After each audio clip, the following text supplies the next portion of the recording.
Adani group पिछले एक महीने से सुर्खियों में है। अमेरिकी रिसर्च फर्म हिंडनबर्ग की रिपोर्ट के बाद ग्रुप को भारी नुकसान का सामना करना पड़ा। मामला तूल पकड़ने से ग्रुप के कारोबार पर भी बुरा असर पड़ता नजर आ रहा है। इसमें बांग्लादेश से पावर डील में संशोधन की बात हो या फिर फ्रांस की कंपनी टोटल के साथ करार का होल्ड पर चले जाना शामिल है। अडानी ग्रुप में सरकारी बीमा कंपनियों ने कितना निवेश किया है, इस बारे में फाइनेंस डिपार्टमेंट ने जानकारी दी है। फाइनेंस डिपार्टमेंट ने सोमवार को कहा कि 5 सरकारी बीमा कंपनियों का अडानी ग्रुप से संबंधित कंपनियों में कुल 347.64 करोड़ रुपए का निवेश है, जो बीमा कंपनियों की कुल संपत्ति का 0.14% है।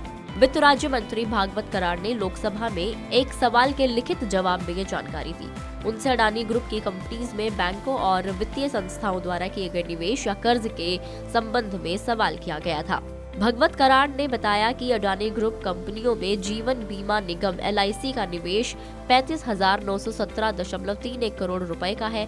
निवेश का ये आंकड़ा 31 दिसंबर 2022 तक का है। बता दें कि LIC का AUM 41.66 लाख करोड़ रुपए का है। इस लिहाज से LIC का अडानी ग्रुप में एक्सपोजर 0.97% है। आंकड़ों के मुताबिक 5 सरकारी इंश्योरेंस कंपनीज का अडानी ग्रुप कंपनियों में एक्सपोजर 31 जनवरी 2023 तक 347.64 करोड़ रुपए का रहा, जो कि कुल एसेट अंडर मैनेजमेंट यानी AUM का 0.14% है।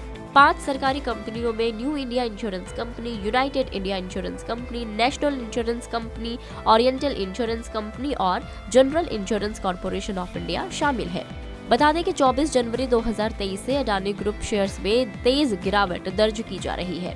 13 फरवरी को भी 7 ग्रुप स्टॉक्स में लोअर सर्किट लगा हुआ है। हिंडनबर्ग के आरोपों के बाद से अडानी ग्रुप के मुखिया की नेटवर्थ में भी तेजी से गिरावट दर्ज की गई। फॉर्ब्स रियल टाइम बिलियनियर्स के मुताबिक गौतम अडानी दुनिया के सबसे अमीरों की लिस्ट में 23वें पायदान पर पहुंच गए हैं। हालांकि अब इस मुसीबत से निपटने के लिए अडानी ग्रुप ने नया प्लान तैयार किया है। ग्रुप ने अपने रेवेन्यू ग्रोथ टारगेट को घटाने का फैसला किया है। अब ग्रुप एग्रेसिव एक्सपेंशन की बजाय फाइनेंशियल हेल्थ को मजबूत बनाने पर काम कर रहा है।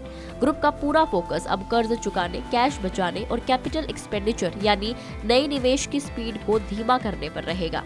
इसके अलावा अडानी ग्रुप अपने गिरवी रखे शेयर्स को छुड़ाने के लिए भी काम कर रहा है। इतना ही नहीं, अडानी ग्रुप हिंडनबर्ग से कानूनी लड़ाई लड़ने की भी तैयारी कर रहा है। ग्रुप ने हिंडनबर्ग के आरोपों के बाद अमेरिका की दिग्गज लॉ फर्म वॉचलेट को हायर किया है। साथ ही अडानी ग्रुप ने एक सामान्य ऑडिट करने के लिए दुनिया की 4 बड़ी ऑडिट फर्म्स में से एक को नियुक्त करने की भी बात कही है। इनमें Deloitte, Ernst and Young, KPMG और PwC शामिल है।